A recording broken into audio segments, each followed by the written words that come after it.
Jason. I'm Steffen.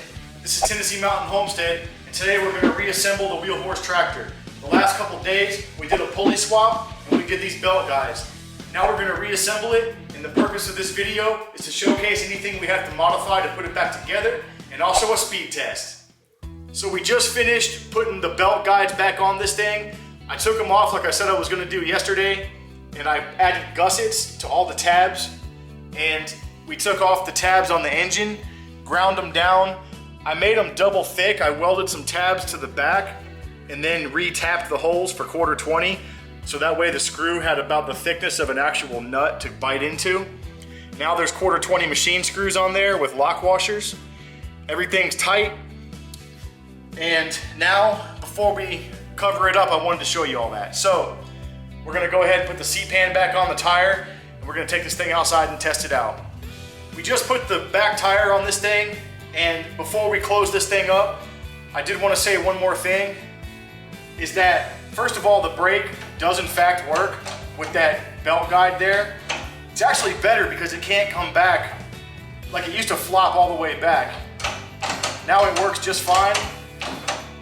Also, yes, the belt guide is exposed under the tractor a little bit right in this area, but what we're gonna do is we need to brace this transmission bracket anyway. So I think I'm gonna come off of here with angle iron and come up here at the same angle the belt guide is at. Bolt it to the frame up here, whatever it takes, bolt it in back here, triangulate it, and it'll be a skid plate and it'll protect that. So I think all that is definitely cool, and it's definitely worth having the belt straight and not over an idler. Putting this thing back together, everything's going back on just fine. The floorboards went on. They don't even get near really touching that. Seat pan's on, everything's cool. The last thing is this piece right here.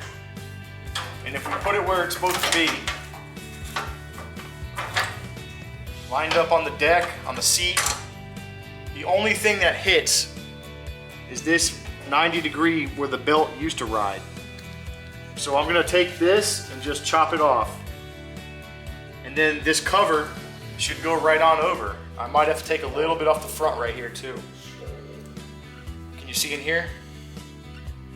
I might just cut that off like this. Just like that. And then this whole piece in here. This whole section. And we'll have our cover, it'll fit right back over it. All right guys, this thing's all put back together. The side panel's on. Like I said before, I just had to notch a little bit here and a little bit on the bottom to clear our new belt guide. And I also made a little bit of a notch for the brake, not to hit that. We might weld something, a tab, to the belt guide itself, or I could even drill and tap right on one of these tabs on the belt guide and run a 1/4-20 in there. I don't know. But not super important. What's really crazy is the fact that this stock factory belt rest bolted right back up over the belt guide. It's the same exact angle. Who would have knew?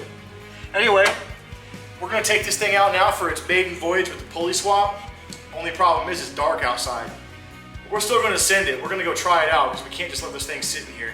But we will film this thing tomorrow also in the daylight. So there's gonna be some nighttime clips. Let's get into it. All right, let's start it up. Send it.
saw, Steffen just tried this thing out in the barnyard for the first time with the pulley swap. I'm going to turn it over to him and let him tell you what he thinks about it. I am definitely a huge fan of this new pulley swap. Some things I noticed though when I first drove it is that I need to learn to use this clutch. It has a whole different feel to it with the new belt system. I also need to get a gas pedal on this thing versus the hand throttle. Another mod this tractor needs is to get these front tires fluid filled. That can help if you're going to be possibly doing a wheelie or something, keep the tires on the ground. Aside from that, I love it. I think it's great. Anyways, guys, it's getting super late out. It's dark. So we're going to film this thing running around some more tomorrow, and we'll catch you in the morning. It's the next day, and we finally got some time to test this thing out. Unfortunately, it's raining outside. Raining pretty hard. There's tornadoes and stuff around. However, we're still going to take this thing out and try it. So, Steffen's going to take it up and down the road a couple times to see about a top speed with my GPS, and then we're going to run it around the barnyard some.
So we just got back.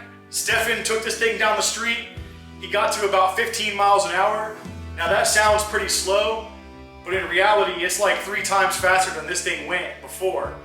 Not only that, but he still has the stock engine and governor on this, so it's probably not getting much over 3,600 RPM. Besides that, he drove it out in the barnyard. He drove through some deeper puddles and stuff. Didn't experience any belt slip yet, but we don't know how it's going to be in deep water. We didn't take it across the creek because the creek is muddy.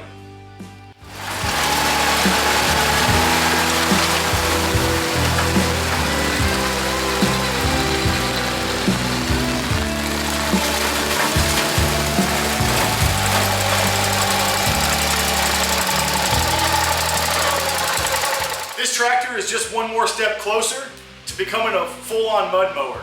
Now, moving forward, it definitely needs a foot throttle. And what else, Steffen? What else does this thing really need? Needs fluid fill in the tires. Yeah, we're gonna fluid fill the front tires because it's pretty light in the front and it pops up real easy when he lets the clutch out. He's still getting used to the clutch. And also, I think it needs a disc brake, a hydraulic brake, because I don't think it works too good in reverse. It does work good in forward. Other than that, this thing is pretty much a main staple mud mower with the mods we've given it so far. That's going to be a wrap for today's video, guys. I hope you enjoyed the content. If you're new to the channel, please like, comment, subscribe. It helps us out a lot. And once again, my name's Jason. I'm Steffen. This is Tennessee Mountain Homestead, We'll see you on the next one.